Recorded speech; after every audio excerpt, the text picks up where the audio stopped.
Yes, go ahead. Sir,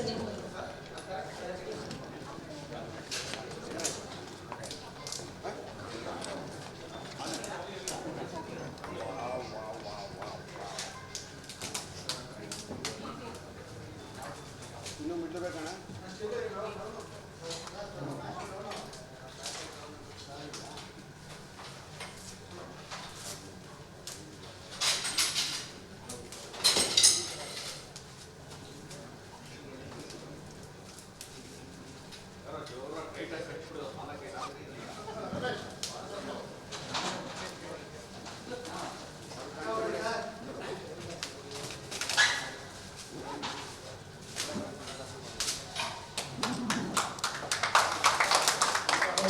ವಿಕಾಸ ಪರ್ವ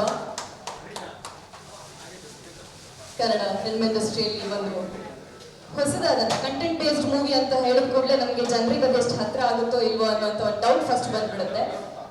ಚಿನ್ನವನ್ನು ಮಾರುವ ಬುದ್ಧಿವಂತರ ಆಯ್ಕೆ Hindustan gold company. Hindustan gold company ಇದು ನಿಮ್ಮ ಕಂಪನಿ ಅಲ್ಲ, ನಮ್ಮೆಲ್ಲರ ಕಂಪನಿ.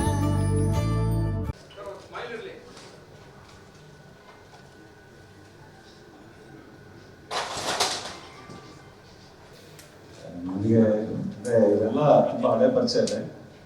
ಚೇತನ ಸೊ ಅನ್ಪು ಸರ್ ಜೊತೆ, ನಾಗೇಶ್ ಸರ್ ಜೊತೆ, ಸರ್ ಜೊತೆ ವರ್ಕ್ ಮಾಡೋಕ್ಕೆ ಮೈನ್ ಅಂದರೆ ನನ್ನ ಫಸ್ಟ್ ರೆಫರ್ ಮಾಡಿದ್ದು ವಿಜಯ್ ಚೇತನ ಸರ್. ಅವ್ರ ನೆಕ್ಸ್ಟ್ ವಿಶಲ್ ಸರ್ ಫೋನ್ ಮಾಡಿದ್ರು. ಆಮೇಲೆ ನಮ್ದು ಇದು ರೋಹಿತ್ ಅಂತ. ಸೊ ಎಲ್ಲ ಓಲ್ಡ್ ಟೀಮ್ ತುಂಬ ಚೆನ್ನಾಗಿದೆ ಎಕ್ಸ್ಪೀರಿಯನ್ಸ್. ಒಂದು ನಿಮಿಷ ವೇಸ್ಟ್ ಮಾಡಿದ್ರೆ ಅಂದರೆ ಆಪ್ಟಿಮಮ್ ಯುಟಿಲೈಸೇಷನ್ ಆಫ್ ಟೈಮ್ ಅನ್ನೋ ಥರ ಶೂಟ್ ಮಾಡಿದ್ದಾರೆ Anbu sir. So I am very happy team with hour.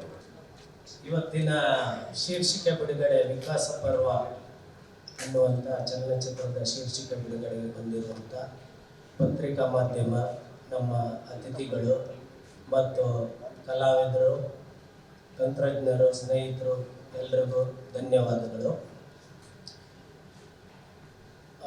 ವಿಕಾಸ ಪರ್ವ ಸಿನಿಮಾ ಈಗಾಗಲೇ ಒಂದು ಶೆಡ್ಯೂಲ್ ಮುಗಿದು ಇನ್ನೊಂದು ಶೆಡ್ಯೂಲ್ ಬಾಕಿ ಇದೆ. ಈ ಸಿನಿಮಾದ ಕತೆ, ಚಿತ್ರಕಥೆ, ಸಂಭಾಷಣೆ ಬರೆದಿರ್ತಕ್ಕಂಥ ಸ್ನೇಹಿತರಾದಂಥ ವಿಶ್ವನಾಥ್ ನಾಯ್ಕರವರು ನನಗೆ ನಿರ್ದೇಶನ ಮಾಡೋ ಅವಕಾಶ ಮಾಡಿಕೊಟ್ರು. ಜೊತೆಗೆ ರೋಹಿತ್ ನಾಗೇಶ್ ಸರ್ ಮತ್ತು ನಿರ್ಮಾಪಕರಾದಂಥ ಸಮೀರ್ ಅವರು ಕೂಡ ಇದಕ್ಕೆ ಸಹಕಾರ ವ್ಯಕ್ತಪಡಿಸಿದ್ದಾರೆ. ಅವ್ರಿಗೂ ಕೂಡ ಧನ್ಯವಾದಗಳನ್ನು ಹೇಳ್ಕೊತೀನಿ.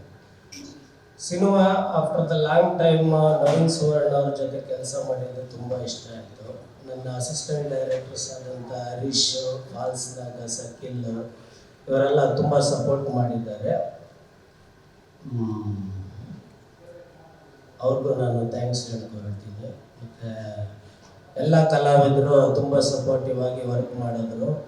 ಸ್ಪೆಷಲ್ಲಾಗಿ ಹೇಳ್ಬೇಕಂದ್ರೆ ಅಶ್ವಿನ್ ಹಾಸನ್ ಮತ್ತು ಸ್ವಾತಿ ಅವರು ತುಂಬ ಈ ಸಿನಿಮಾಗೆ ಕಷ್ಟಪಟ್ಟು ಪ್ರೋತ್ಸಾಹ ಕೊಟ್ಟಿದ್ದಾರೆ. ಅವರಿಗೆ ಈ ಸಂದರ್ಭದಲ್ಲಿ ಥ್ಯಾಂಕ್ಸ್ ಹೇಳ್ಕೊಳ್ತೀನಿ.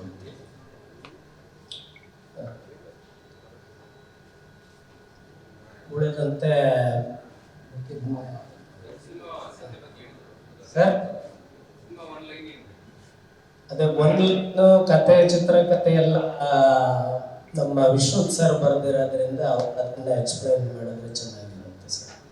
ವೇದಿಕೆ ಮೇಲಿರುವ ಎಲ್ಲ ಹಿರಿಯರಿಗೂ ಕಿರಿಯರಿಗೂ, ಮುಂಭಾಗದಲ್ಲಿರ್ತಕ್ಕಂಥ ಎಲ್ಲ ಮಾಧ್ಯಮ ಮಿತ್ರರಿಗೂ, ಹಿರಿಯವರಿಗೂ ನಿಮ್ಮ ಪಾದಾರ ಬಂಧುಗಳಿಗೆ ಮನೆ ಹಚ್ಚಿ ನಮಸ್ಕಾರ ಮಾಡ್ತೀನಿ. ಈ ಸಿನಿಮಾ ಹೆಂಗ್ ಶುರುವಾಯ್ತು ಅಂದ್ರೆ ವಿಶ್ವನಾಥ್ ನಾಯ್ಕ ಅವ್ರ ಜೊತೆ ನಾನು ಮಂಜರಿ ಅಂತ ಒಂದು ಸಿನಿಮಾದಲ್ಲಿ ಕ್ಯಾರೆಕ್ಟರ್ ಮಾಡಿದ್ದೆ.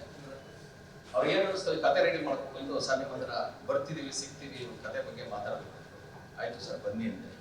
ಅವರು ಮತ್ತೆ ನಮ್ಮ ಡೈರೆಕ್ಟರ್ ಅನ್ಬರಸ್ ಅಂತ ಇಬ್ರು ಬಂದು ಕತೆ ಹೇಳಿದ್ರು. ಕತೆ ಹೇಳಿದಾಗ ನೀವೇ ಮಾಡ್ಬೇಕು ಅಂತ ಏನು ಹೇಳಿರ್ಲಿಲ್ಲ ಅವರು. ಸರ್ ಯಾರಾದ್ರು ಪ್ರೊಡ್ಯೂಸರ್ ಸಿಗ್ಬೋದ ನೋಡಿ, ನನ್ನ ಕತೆ ತುಂಬಾ ಇಷ್ಟ ಆಯ್ತು. ಮುಂದೆ ಏನು ಮಾತಾಡಿದ್ರೆ ಆಯ್ತು ಸರ್ ನೋಡೋಣ ಅಂತ ಹೇಳಿ ಒಬ್ಬ ಪ್ರೊಡ್ಯೂಸರ್ ಹತ್ರ ಮಾತಾಡಿದಾಗ ಅವ್ರು ಓಕೆ ಸಿನಿಮಾ ಮಾಡೋಣ ಅಂತ ಹೇಳಿದ ತಕ್ಷಣ ವಿಶ್ವತ್ ಅವರು ಇಲ್ಲ ಸರ್ ಈ ಕತೆನ ನೀವೇ ಆಕ್ಟ್ ಮಾಡ್ಬೇಕು, ಈ ಕತೆಗೆ ಲೀಡ್ ರೋಲ್ ಏನಿದೆ ನೀವೇ ಮಾಡ್ಬೇಕು. ಒಬ್ಬ ನಟ ಆಗಿ ಅವ್ರು ಹೇಳಿದ ತಕ್ಷಣ ನಾನು ಇಲ್ಲ ಮಾಡಲ್ಲ ಅಂತೆಲ್ಲ ನಾಟಕ ಮಾಡಲಿಲ್ಲ. ತುಂಬಾ ಖುಷಿ ಆಯ್ತು. ಆಯ್ತು ಖಂಡಿತವಾಗ್ಲೂ ನಾನು ಮಾಡ್ತೀನಿ ಅಂತ ಹೇಳಿ ಒಪ್ಕೊಂಡೆ. ಸಿನಿಮಾದ ಕಡೆ ದೃಶ್ಯದಲ್ಲಿ ಸಿಕ್ಕಾಪಟ್ಟೆ ಎಮೋಷನ್ಸ್ ಕೊಟ್ರೆ ಆಗ್ಬೇಕು. ವಿಶ್ವನಾಥ್ ನಾಯ್ಕ ಅವರಿಗೆ ಅದು ಸ್ವಲ್ಪ ಅನುಮಾನ ಇತ್ತು ಅಂತ ಕಾಣುತ್ತೆ. ನೀವು ಮಾಡ್ತಿರೋ ಸಾರ್ ಯಾವಾಗಲೂ ಅದ್ರ ಬಗ್ಗೆ ಹೇಳೋರು, ಸಾರ್ ತುಂಬಾ ಇಂಪಾರ್ಟೆಂಟ್ ಸಾರ್ ಸಿನಿಮಾ. ನಾನು ಅವ್ರಿಗೆ ಒಳ್ಳೆ ಒಂದು ಮಾತಿದ್ದೆ, ನೀವೇನು ತಲೆ ಕೆಡಿಸ್ಕೋಬೇಡಿ, ಆ ಸೀನ್ ಇದ್ದಾಗ ನೀವು ಆರಾಮಾಗಿ ನಾನು ಮಾಡ್ತೀನಿ, ತಲೆ ಕೆಡಿಸ್ಕೋಬೇಡಿ ಅಂತ. ಅದೇ ತರ ಆ ಸೀನ್ ಮಾಡುವಾಗ ಅದೇನಾಯ್ತೋ ಗೊತ್ತಿಲ್ಲ, ಅವ್ರು ಬರಲಿಲ್ಲ ಎದುರುಗಡೆ. ಸೀನ್ ಮುಗಿದ್ಮೇಲೆ ನೋಡಿ ತುಂಬಾ ಚೆನ್ನಾಗಿ ಮಾಡಿದ್ದೀವಿ ಸರ್ ಅಂತ ಹೇಳಿದ್ರು. ಥ್ಯಾಂಕ್ ಯು ಸರ್, ಒಳ್ಳೆ ಪಾತ್ರ ಕೊಟ್ಟಿದ್ದಕ್ಕೆ, ಅದನ್ನು ತುಂಬಾ ಚೆನ್ನಾಗಿ ಕಟ್ಕೊಟ್ಟಿದ್ದಕ್ಕೆ ನಮ್ಮ ಡೈರೆಕ್ಟರ್ಗೂ ಕೂಡ ಥ್ಯಾಂಕ್ ಯು ವೆರಿ ಮಚ್. ಹಾಗೂ ಇವತ್ತಿನ ಕಾರ್ಯಕ್ರಮಕ್ಕೆ ನಾನು ಸುಮ್ಮನೆ ಒಂದು ಫೋನ್ ಮಾಡಿ ಸರ್ ನೀವೇ ಅತಿಥಿ ಬರಬೇಕು ಅಂತ ನಮ್ಮ ಚೈತನ್ಯ ಸರ್ ಕೇಳಿದೆ. ಅವ್ರಿಗೆ ಏನು ಬೇರೆ ಇನ್ನೇನು ಮಾತೇ ಆಗಲಿಲ್ಲ. ಆಯ್ತು ಸರ್ ಎಷ್ಟೊತ್ತಿಗೆ ಏನು ಕೇಳಿದ್ರು sir, thank you very much, ನಿಮ್ಮ ಪ್ರೀತಿ ಸಪೋರ್ಟ್ ನಮ್ಗೆ ಹೀಗೆ. ನಾನು ಚೈತನ್ಯ ಸರ್ ಜೊತೆ ಅವ್ರದ್ದೊಂದು ಸೀರಿಯಲ್ ಅಲ್ಲಿ ಆಕ್ಟ್ ಮಾಡ್ತಿದ್ದೆ.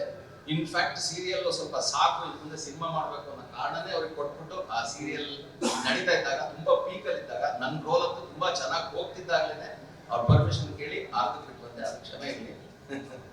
ಮೋಸ್ಟ್ ಪ್ರಾಬಬ್ಲಿ ಅದು ಬಿಟ್ಟಿದ್ದಕ್ಕೆ ಸಿನಿಮಾ ಆಯ್ತು ಅಂತ ಅನ್ಸುತ್ತೆ ನನಗೆ. ಇಲ್ಲಿದ್ರೆ ಸೀರಿಯಲ್ ಸಿನಿಮಾದ ಕರೆಯೋದೇ ಇಲ್ಲ.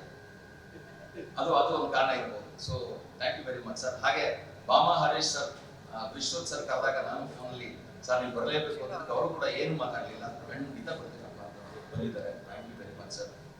ಆಮೇಲೆ ಸಿನಿಮಾ ದೃಶ್ಯ ಮಾಧ್ಯಮ ಆಗಿರೋದ್ರಿಂದ ದೃಶ್ಯವನ್ನು ತುಂಬಾ ಚೆನ್ನಾಗಿ ಕಟ್ಕೊಟ್ಟಿರ್ತಕ್ಕಂಥ ಚಾಕಚಕ್ಯತೆ ಇರೋ ಮನುಷ್ಯ ನವೀನ್ ಸುವರ್ಣ ಅವರು. Thank you very much sir. ನನ್ನ ಮಗಳ ಪಾತ್ರ ಮಾಡಿದ್ದಾಳೆ, ಮುದ್ದಾಗಿದ್ದಾಳೆ, ಬಿಲ್ವಾ. ತುಂಬಾ ಲವಲವಿಕೆಯಿಂದ ಚೂಟಿಯಿಂದ ಅಭಿನಯ ಮಾಡಿದ್ದಾಳೆ. ಥ್ಯಾಂಕ್ಸ್ ಅಮ್ಮ, ದೇವರಿಗೆ ಒಳ್ಳೆ ಭವಿಷ್ಯ ಕೊಡಿ. ಹಾಗೆ ನಾನು ಕರೆದಂತ ಎಲ್ಲ ಸ್ನೇಹಿತರು ಇಲ್ಲಿ ಬಂದಿದ್ದಾರೆ. ಎಲ್ಲ ಹೇಳಿದ್ರು ಕಷ್ಟ. ನಮ್ಮ ಬನಶಂಕರಿ ರೋಟರಿ ಕ್ಲಬ್ ಅಲ್ಲಿ ನಾನು ಸಕ್ರಿಯ, ನಮ್ಮ ರೋಟರಿ ಕ್ಲಬ್ ಅಧ್ಯಕ್ಷರಾದಂತಹ ಡಾಕ್ಟರ್ ಶ್ರೀನಿವಾಸ್ ಬಂದಿದ್ದಾರೆ. Thank you very much sir. ಸುಮ್ಮನೆ ಇವತ್ತು ಬೆಳಿಗ್ಗೆ ಫೋನ್ ಮಾಡ್ಬಿಟ್ಟು ನಮ್ಮ ವೈ ಡಿ ರವಿಶಂಕರ್ ಅವರಿಗೆ ಕರೆದೆ ಬರ್ಬೇಕಣ್ಣ ನೀವು ಅಂತ. ಅವರು ಅಷ್ಟೇ ಫ್ರೀ ಇದೀನಿ ಬರ್ತೀನಪ್ಪ ಅಂತ ಹೇಳ್ಕೊಂಡ್ರು. Thank you very much sir. ಕುಣಿಗಲ್ಲಿಂದ ನಮ್ಮ ಡಾಕ್ಟರ್ ಬಲರಾಮ್ ಅವರು ಬಂದಿದ್ದಾರೆ. ನಮ್ಮ ರೋಟರಿ ಕ್ಲಬ್ನ ಸೆಕ್ರೆಟರಿ ಆನಂದ್ ಕುಲ್ಕರ್ಣ್ ಅವರು ಬಂದಿದ್ದಾರೆ. ರೇಖಾ ಮೇಡಮ್ ಬಂದಿದ್ದಾರೆ. ನನ್ನ ಟರ್ಮ್ ಅಲ್ಲಿ ನನಗೆ ಕೋ ಪ್ರೆಸಿಡೆಂಟ್ ಆಗಿರುವಂತಹ ಮೇಡಮ್ ಬಂದಿದ್ದಾರೆ. ಆಮೇಲೆ ತಾರಾನಾಥ್ ಅವರು ಬಂದಿದ್ದಾರೆ, ಗೋಪಾಲ್ ಅವರು ಬಂದಿದ್ದಾರೆ, ನಮ್ಮ ಸಾಹೇಬ್ ಬ್ಯಾಂಕ್ ಮ್ಯಾನೇಜರ್ ಕಮ್ ಈಗ ಆಕ್ಟಿವ್ ರೊಟೇರಿಯನ್ ಬಂದಿದ್ದಾರೆ. ಎಲ್ರಿಗೂ ಹೇಳ್ತಾ ಹೋದ ತುಂಬಾ ಜನ ಇದ್ದೀರಿ. ಯಾರ ಹೆಸರಾದ್ರೂ ಮಾತ್ರ ಹರ್ಷ ಇದ್ದಾರೆ, ಹೇಮಂತ್ ಅಂತ, ನಮ್ಮ ಅನಿಲ್ ಇದ್ದಾರೆ. ಎಲ್ರಿಗೂ ನೀವು ನನ್ನ ಮೇಲೆ ಪ್ರೀತಿ ತೋರಿಸಿ ಇಲ್ಲಿ ಬಂದಿದ್ದೀರಾ. Thank you very much. ಯಾರಾದ್ರೂ ಹೆಸರು ಬಿಟ್ಟಿದ್ರೆ ಉದ್ದೇಶಪೂರ್ವಕವಲ್ಲ, ಕ್ಷಮೆ ಇರಲಿ. ಎಲ್ರಿಗೂ ಮತ್ತೊಮ್ಮೆ ನಮಸ್ಕಾರಗಳು. ಆಮೇಲೆ ಎಲ್ಲಕ್ಕಿಂತ ಹೆಚ್ಚಿಗೆ ನಮ್ಮ ನಾಗೇಶ್ ಅಣ್ಣ ಒಂದು ಮಾತು ಹೇಳಿದೆ, ನಾನು ನೀವು ಬರಲೇಬೇಕಲ್ಲ.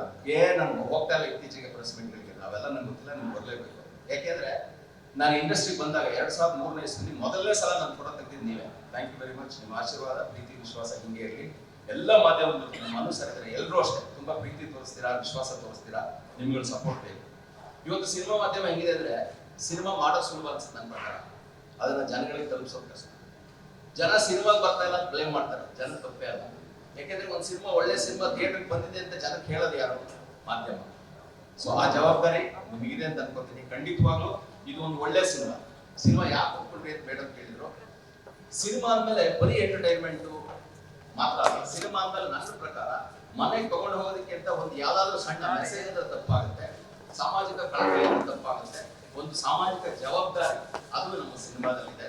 ಸಿನಿಮಾ ಕಥೆನ ಬಿಟ್ಕೊಡ್ಬೇಡಿ ಅಂತ ನಾನು ತುಂಬಾ ಕ್ಲಿಯರ್ ಆಗಿ ಹೇಳಿದ್ದಾರೆ ಡೈರೆಕ್ಟರ್ ಮತ್ತೆ ನಮ್ಮ ಎಕ್ಸಿಕ್ಯೂಟಿವ್ ಪ್ರೊಡ್ಯೂಸರ್. ಹಾಗಾಗಿ ಸಿನಿಮಾ ಕಥೆ ಬಗ್ಗೆ ಜಾಸ್ತಿ ಮಾತಾಡೋದು ನಾನು. ಒಂದಂತೂ ಗ್ಯಾರಂಟಿ, ಸಿನಿಮಾಗೆ ಬಂದವರಿಗೆ ಒಂದಲ್ಲ ಒಂದು ಪಾತ್ರ ಖಂಡಿತವಾಗ್ಲೂ ಕನೆಕ್ಟ್ ಆಗುತ್ತೆ. ನೀವು ಸಿನಿಮಾ ನೋಡ್ತಿದ್ದಾಗ ಇದು ನಂತರನೇ ಇದೆಯಲ್ಲ, ನನ್ನ ವ್ಯಕ್ತಿತ್ವ ಹಿಂಗೆ ಅಲ್ವಾ ಅಂತ ಅನಿಸುವಂತ ಹಲವು ಪಾತ್ರಗಳಿದ್ದಾವೆ. ಖಂಡಿತವಾಗ್ಲೂ ಈ ಸಿನಿಮಾವನ್ನ ಕರ್ನಾಟಕದ ಎಲ್ಲ ಜನಗಳಿಗೆ ತಲುಪಿಸುವಂತಹ ಗುರುತರವಾದ ಜವಾಬ್ದಾರಿ ಇವತ್ತು ಮೀಡಿಯಾ ಮೇಲೆ. ಮೀಡಿಯಾ ಇವತ್ತು ಎಷ್ಟು ಬೆಳೆದಿದೆ ಅಂದ್ರೆ, ಮೀಡಿಯಾ ಒಳ್ಳೆ ಕೆಲಸಗಳನ್ನು ಮಾಡಬಹುದು, ಮಾಡದೇ ಇರಬಹುದು. ಇನ್ನು ಮುಂದಕ್ಕೆ ನಾನು ಹೇಳಲ್ಲ. ದಯವಿಟ್ಟು ಈ ಸಿನಿಮಾ ಬಗ್ಗೆ ಒಳ್ಳೆ ಅಭಿಪ್ರಾಯ ಇಟ್ಕೊಂಡು ನೀವು ಒಳ್ಳೆ ರೀತಿಯಲ್ಲಿ ಈ ಸಿನಿಮಾವನ್ನ ಎಲ್ಲ ಮನೆಗಳಿಗೂ ತಲುಪಿಸೋ ಪ್ರಯತ್ನ ದಯವಿಟ್ಟು ಮಾಡಿ ಅಂತ ಕೇಳ್ಕೊತಾ ನಾನು ಮಾತು ಮುಗಿಸ್ತೀನಿ. ಏನಾದ್ರು ಪ್ರಶ್ನೆಗಳಿದ್ರೆ